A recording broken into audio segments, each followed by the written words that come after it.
نمع هبي باي باي مقدشو هلو لندن مقل مجرى رير لندن قبداسي مقنتينا يكو جرتا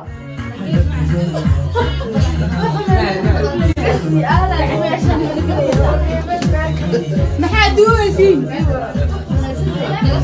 والله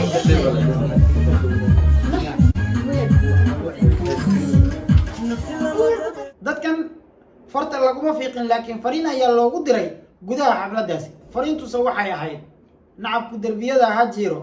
iyo waxyaabo sama islaaminta samaha jecel iyo soomaalida idil waqtigii waayuu ha idin wacnaado halkaad saani iga daalacanaysaan waa saxaaf janal saacaddu qof waliba waa intay u tahay soo saaruhuna waa aniga u diyaar garoowa muuqaal cusub muuqaalkeena daawdeel waxa uu ku saabsan yahay nimca habi bay bay muqdisho halo london maqal ma jira reer london gabadhaasi magantiina ayay ku jirtaa nimca habi laga bilaabo marka ay caga dhigato magaalada london ee waddanka ingiriiska waxay awood u leedahay inay tagto meelo fara badan oo uu qayb ka yahay boqortooyada ingiriiska yurub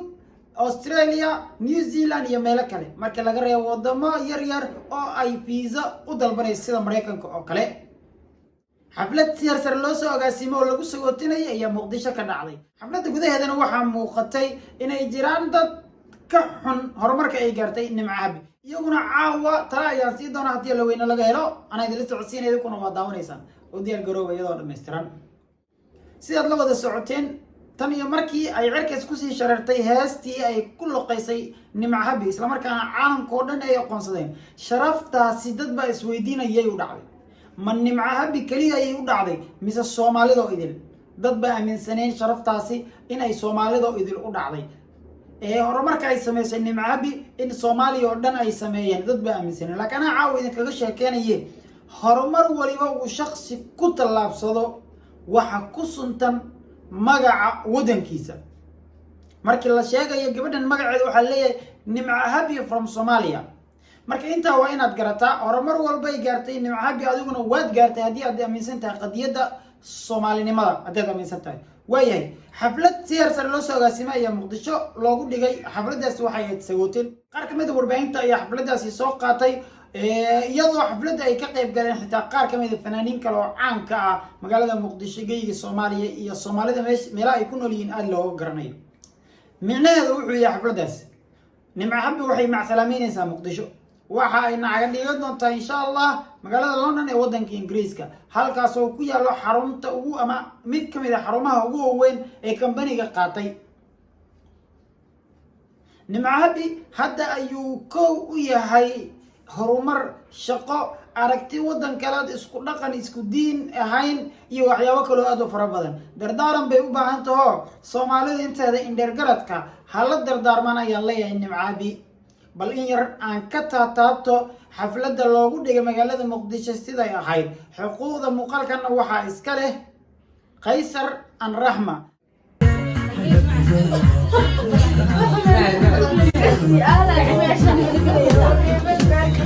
محادوسي والله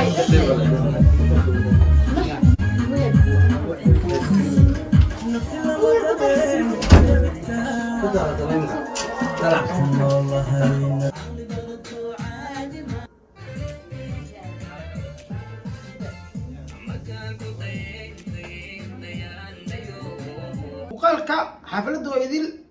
waxaan idinkaga cudur daaranayaa inaan idiin soo gudbin karin maadaama ay ku jireen heese copyright ku xiran laakiin intii muhiimka ahayd waad wada aragteen haddaba nimca habi waxay caga dhiganaysaa London waxay u baahan tahay talooyin aad u fara badan sidaan iclaamiyey dadka indhergaradka cuqaasha iyo dadka qalbigooda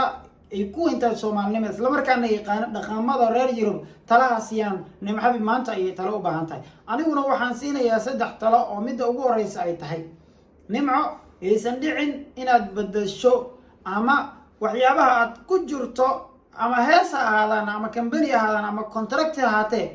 inuusan noqon mid diintaada wax u dhimayo totally ilaahu maad ku weysidba magaca hadda aad heshay wax walba aad heshayba haddiiba dhanka diinta lagaa soo maro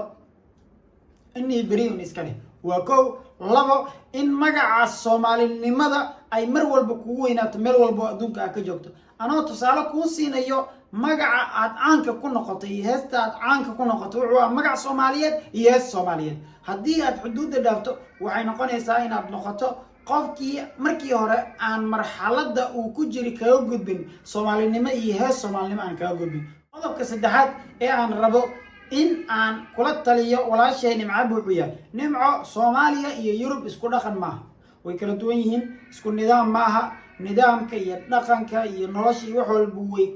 ka duwan tahay yurub soomaaliya so waxaad u baahan tahay muddo maadaama adigu kambanigu ku qaatay waxaad u baahanaysaa muddo 1 sano ah inaad la qabsato jawiga reer yurub howlaha shaqooyinka sida loo qabto noloshaada waxaan ku leeyahay 1 sano dulqaado guul waad gaari doontaa insha allah dawda qaybii ugu dambeeyay barnaamijka xafladda nimco habi waxaa ka daarnaa heeso weerar ku ah dad nacab ah sida iyagu ay sheegeen isla markaana ka xun horumarka ay samaysay nimco habi dadkan farta laguma fiiqin laakiin fariin ayaa loogu diray gudaha xafladdaasi fariintuse waxay ahayd nacabku derbiyada ha jiro